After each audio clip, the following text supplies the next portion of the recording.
नमस्कार, मैं दुष्टुर उपाध्याय। पश्चिम बंगाल में एसआईआर की प्रक्रिया शुरू होने के बाद से ही घुसपैठिए क्यों प्रदेश छोड़ छोड़कर भाग रहे हैं, उसको लेकर ऐसे कई आंकड़े सामने आए हैं जो आपको भी चौंका देंगे।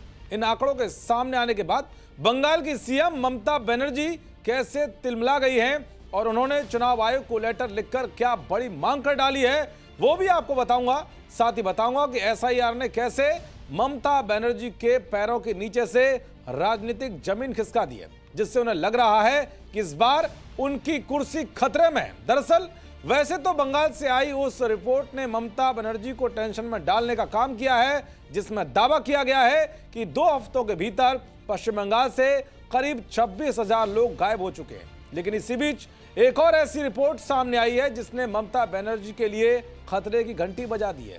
और शायद ये बड़ी बात नहीं होगी कि इस बार बंगाल में बड़ा खेला देखने को मिले, जैसा कि बिहार में एसआईआर पूरा होने के बाद चुनावी नतीजों में दिखाई दिया।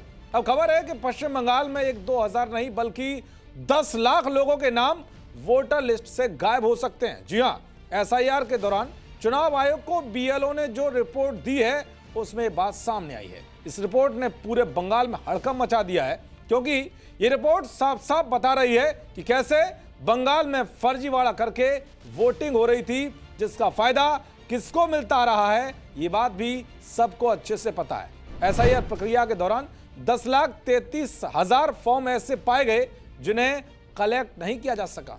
मुख्य निर्वाचन अधिकारी मनोज कुमार अग्रवाल ने बताया कि ये फॉर्म उन मतदाताओं से जुड़े हैं जो या तो घर पर नहीं मिले या दोहरी एंट्री में शामिल थे, मृत थे या स्थायी रूप से कहीं और चले गए। उन्होंने कहा कि अभी तक बांटे गए कुल फॉर्मों में से ये 1.35% हैं। शुरुआती आंकड़े बता रहे हैं कि वोटर लिस्ट में लगभग 6 से 6.5 लाख नाम उन लोगों के नाम हैं जो सालों पहले मर चुके हैं। बाकी नाम डुप्लीकेट दूसरे इलाकों में शिफ्ट हुए या फिर ट्रेस ना होने वाले मतदाताओं के हैं, जिनके घर खाली मिले हैं, जिससे साफ है कि अब इन्हें वोटर लिस्ट से हटाया जाएगा। यानी कि नामों को लेकर अगर कोई दावा नहीं हुआ या दस्तावेज नहीं मिले तो ये 10 लाख नाम ड्राफ्ट लिस्ट से हटने तय माने जा रहे हैं। जाहिर है इस बड़े एक्शन का बंगाल चुनाव पर भी बड़ा असर देखने को मिल सकता है।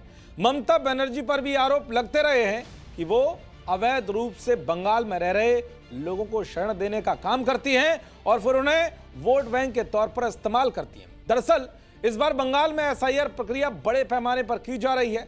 7 करोड़ 64 लाख फॉर्म पूरे राज्य में बांटे गए हैं। 80,000 से ज्यादा बीएलओ लगाए गए हैं। 8,000 सुपरवाइजर और 3,000 असिस्टेंट इलेक्टोरल रजिस्ट्रेशन ऑफिसर तैनात किए गए हैं। 294 इलेक्टोरल रजिस्ट्रेशन ऑफिसर इस अभियान में लगे हैं। इन आंकड़ों से अंदाजा लगाया जा सकता है कि राज्य की सबसे बड़ी वोटर वेरिफिकेशन ड्राइव में से एक है। ईसी अधिकारियों के मुताबिक 99.75% से ज्यादा मतदाताओं तक फॉर्म की डिस्ट्रीब्यूशन हो चुकी है। मतलब 7 करोड़ 66 लाख वोटरों में से लगभग हर घर तक फॉर्म पहुंच चुका है और 10 लाख लोगों के नाम हटाने का भी सिग्नल मिल गया। तो वहीं ये सब देखकर सीएम ममता भड़की हुई हैं। उन्होंने मुख्य चुनाव आयुक्त ज्ञानेश कुमार को पत्र लिखकर चुनाव से जुड़े 2 फैसलों पर कड़ी नाराजगी जताई है।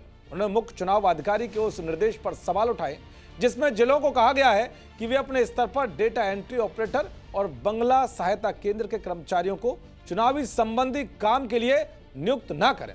खैर कुछ भी हो, लेकिन जिस तरह से एसआईआर के शुरू होते ही बंगाल से आंकड़े सामने आ रहे हैं, वो जरूर इस बार बिहार में बड़े बदलाव के संकेत दे रहे हैं। देखते रहिए जी न्यूज़। नमस्कार।